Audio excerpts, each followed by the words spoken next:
Welcome back everybody to another video by SOCOMJohn. Today I'll be discussing an upcoming third-person shooter that I find very interesting. It's called The Day Before. The game has been in development for around 2 years now and is developed by a studio named FNTASTIC. The game developer company was founded in 2015 Russia by two brothers named Edward and Eisen. The company is all remote. This simply means each member of the company can live and work where they choose.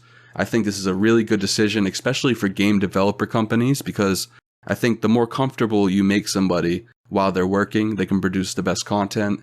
The Day Before will be their third game ever produced by the company, following The Wild 8 in 2017 and Radiant 1 in 2018, both receiving average scores among the Steam population with a 7 out of 10. Nothing to brag about, but The Day Before is by far their greatest looking game developed. And if mastered correctly, this game could potentially catapult their company into further success. And establishing their name among the third-person gaming industry would be perfect for them. Because once you can create something as beautiful as they're trying to master, you can really work with whoever you want, and the world is yours after that. Now it's time to talk about what's actually in the game itself. The Day Before is set in post-apocalyptic America. You will have main quests, side quests, a looting system, a safe zone, and most ideas you guys consider normal for an open world game. You will complete these quests among other players, NPC survivors, and also a shit ton of zombies. These zombies will be normal in a sense. They will have the capability to run, but they do not possess any powers like you'd see in Left 4 Dead 2 or Resident Evil. Now, these zombies, they're stimulated by movement and sound. So the sound of your footsteps also depend on how much you're carrying, and meaning increased weight will increase the sound or your known presence among zombies. So you really got to be careful about the looting system aspect of it. So when you're looking through a house and you're determining what you need to bring back, well, how much does that weigh? How much will that make me weigh? And if I weigh more, the sound of my footsteps will be louder. So you really have to determine your environment that you're in, your surroundings, how close you are to a safe zone, and if you want to take the risk. So I'm assuming if you're in farmland, you'll have increased distance between zombies, so you'll be able to carry more, you'll be able to be louder. But I'm assuming if you're in the city, you won't want to be as loud. So your footsteps will be louder, obviously, if you're carrying more weight. And there'll be less distance between zombies, less distance between threat, so you won't want to be louder, you won't want to carry as much. And, more zombies, the less you can outrun. It's just simple math at that point. So I really like the aspect about how much you carry defines how loud you are. Regarding PvP with other players, it's up to you and your instincts whether to determine them hostile or friendly. So take caution because there's no accepting duels in this game. Be ready to take fire at any moment. You got to use the environment to your advantage, always be close to cover. In some scenarios, you'll also have the option to finish off a player or revive them. So, you can really have some discrepancy when it comes to, are you going to troll this person? Are you going to, maybe you stumbled upon somebody trying to complete a quest, you can revive them, maybe pick them up. But then if you pick them up and revive them, maybe you are reviving the troll. So maybe he'll shoot you right after. So you guys really have to approach every situation differently. I'm not sure about the open mic communication system. I'm not sure if they'll have that. So if they do, people might be able to deceive you even better. So you guys really have to think about who you're going to be partnering with. And I hope you guys go out there and consider that you're going to run into a handful of trolls, especially when it comes to a game with a looting system, open world. You can kill people for their inventory. So I assume that the game's going to invite trolls 100%.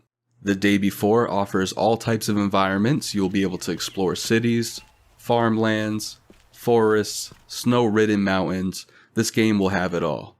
This game reminds me heavily of The Last of Us mixed with a little bit of The Division.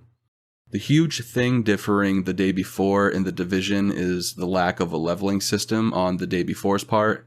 So you'll either love or hate this about The Day Before. I believe this is a good thing. You don't want level 100s running around with golden guns, killing all the newbies, and potentially killing your population player base. So I think this is a good thing. You'll be able to go in there, more realistic encounters. You won't be able to level up, but I heard that they'll have a reputation system. So the reputation system will be directly tied with the colonies. And if I haven't talked about this yet, the colonies will be almost a safe zone. It's going to be a hub where everyone can connect. It'll be a place that you get your quests, you get your side quests, you buy, you sell, and your reputation will actually change depending on how you act in game. So I guess if you're more of an a-hole, the colony will be less likely to talk to you, or maybe they'll increase your prices when you buy stuff from them, or vice versa. They'll buy your stuff for less. So I'm not too sure how that work out, but I know that the colony will be almost like a hub, and your actions in game will directly affect your reputation with that colony.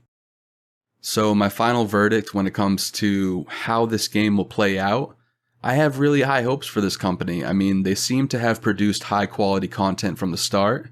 Their career the day before looks very promising on screen. The physics seem to be very well done. If I have to compliment anything that's above standard, I'd have to say the physics are really good. The physics allow for a greater feel of character impact in scenarios, so like when you drive into a barricade, the barricade will react more or less how your car forms it. So you know what I mean? So like if you hit something, it doesn't look like it doesn't look like the same every single time. Your environment reacts based on your actions. And I think that's huge goal for immersiveness, especially when it comes to open world games. That's what they're trying to do. They're trying to immerse the player into the world. So if they can really hit the head on the nail with immersiveness, I think this game will do great. Another thing that's great is the sound quality of the game. Seems very, very good. It's on par with other well-known games of very well-known publishers. So, I mean, here's this company coming out of nowhere with only 2 games under its belt, and it's already doing really good physics, really good sound. So I got really high hopes for this game. The only thing that I'm really tempted to maybe say it looks like in the trailers is they might have tweaked their insecurities in the trailers. So what I mean is, we all know what happens with EA and Ubisoft and other games like this, or other big companies like this, is they'll create a trailer and that trailer will clone what the gameplay would look like. But while it does this, is they tweak out all the game's insecurities. So they'll make the physics look better. They'll make the sound look better. They'll add things. They'll get rid of things to make the product look more refined. I'm hoping that this game company didn't take that route. I'm hoping that they didn't add a little more cinematic features into their trailer. I hope they left it more or less raw gameplay. We'll see what happens, but I have really high hopes for this company. But my final verdict is you guys should definitely keep your eye on this game.